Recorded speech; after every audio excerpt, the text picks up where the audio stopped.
សួស្តីទៅកាន់បងប្អូនដែលបានទស្សនាវីដេអូឃ្លីបនេះចេញពីខ្ញុំបាទវិភូបាទដូចដែលបងប្អូនបានដឹងហើយមួយរយៈកាលចុងក្រោយនេះខ្ញុំបានចូលរួមជាមួយនឹងគណៈបកកម្លាំងជាតិដែលបងប្អូនបានស្គាល់ហើយ logo នេះគឺជា logo គណៈបកកម្លាំងជាតិបាទហើយក្នុងនោះមុននឹងចូលមកដល់គណៈបកកម្លាំងជាតិ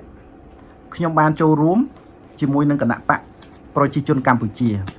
ដែលជាគណៈបកដឹកនាំប្រទេសនេះពេលបច្ចុប្បន្នហ្នឹងហើយនេះគឺជាសៀវភៅដែលមាន logo បាទនេះខ្ញុំចង់បញ្ជាក់ថាធម្មតានយោបាយស្រុកខ្មែរគឺมันមានការរើសអើងនិន្នាការនយោបាយខាងណានោះទេហើយជាអតីតភាពជាច្រើនឆ្នាំកន្លងមកខ្ញុំបានចូលរួមយ៉ាងសកម្មអំពីការលើកកម្ពស់វិស័យសិទ្ធិមនុស្សកិច្ចការងារសង្គមផ្សេងដែលខ្ញុំបានចូលរួមតាំងតែពីចំនួនដែលខ្ញុំជាសមាជិកសមាគមអ្នកប្រជាធិបតេយ្យ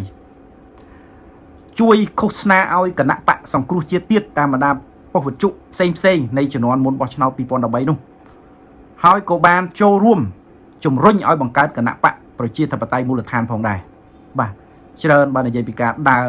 នៅក្នុងរង្វង់នយោបាយភ្លុករសជាតិវាច្រើនពេកទៅជួបតែភាពជូរចត់បាទក៏ប៉ុន្តែ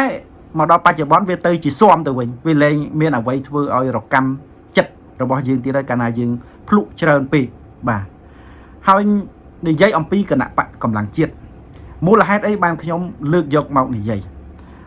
ដោយសារគណៈបកនេះខ្ញុំចូលរួមចុងក្រោយគេហើយគណៈបកនេះបានបង្ហាញនៅរូបភាពរើសអើងយ៉ាងធ្ងន់ធ្ងរមកកាន់រូបខ្ញុំហើយខ្ញុំចូលរួមជាមួយគណៈបកណាក៏ដោយគឺខ្ញុំខិតខំប្រឹងប្រែងណាស់ដើម្បីគណៈបកនោះពីព្រោះគណៈបកនីមួយគេមានគោលនយោបាយដើម្បីជួយសង្គមជាតិរបស់យើងដូច្នោះហើយអ្វីដែលយើងសម្រេចថាចូលហើយគឺចូលជួយឲ្យពេញដៃពេញជើងក៏ប៉ុន្តែទទួលរងនៅផលអវិជ្ជមានសម្រាប់ខ្ញុំទៅវិញនៅពេលដែលគេរើសអើងរូបខ្ញុំហើយចំណុចដែលជាការរើសអើងនោះបន្ទាប់ពីលោកចិនប៊ុនរតដែលជាប្រធានប្រតិបត្តិក្រុមការងារខេត្តកំពតត្រូវបានសមត្ថកិច្ចឃាត់ខ្លួនពាក់ព័ន្ធនឹងរឿងរបស់គាត់មិនដឹងជារឿងអីទេមានតែតុលាការទេបានដឹងថារឿងគាត់រឿងអ្វីបន្ទាប់ពីការឃាត់ខ្លួនមកគឺខ្ញុំត្រូវបាន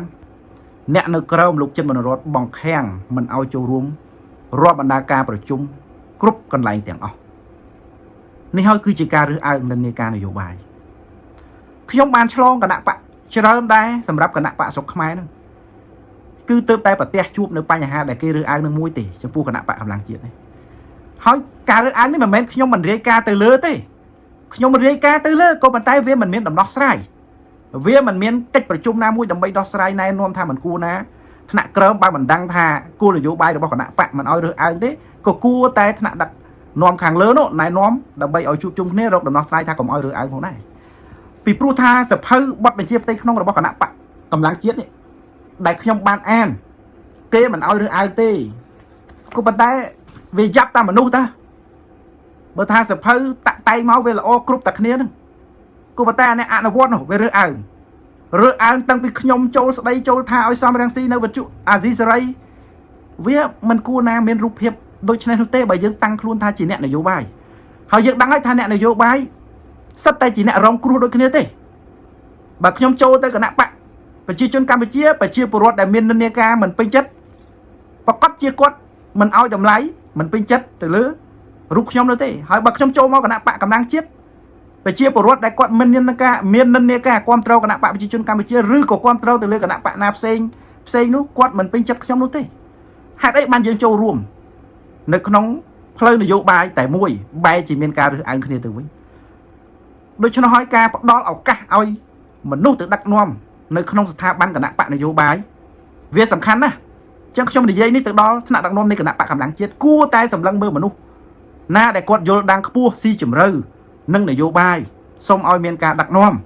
បើមិនយល់ដឹងខ្ពស់ទេចុះមកដឹកនាំធ្វើឲ្យកូនចៅបែកបាក់ធ្វើឲ្យអ្នកនៅខាងក្រោមបាត់បង់ទំនុកចិត្តនឹងជាបញ្ហាมันអាចជំរុញឲ្យគណៈបកលេចធ្លោมันអាចជំរុញឲ្យគណៈបកនយោបាយមួយនឹងឈានទៅកាន់ការងារដឹកនាំប្រទេសបានទេ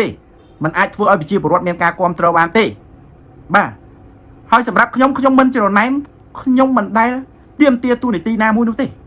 ហើយខ្ញុំចូលមកគណៈបកកម្លាំងជាតិនេះគឺដោយសារបងចិនប៊ុនរត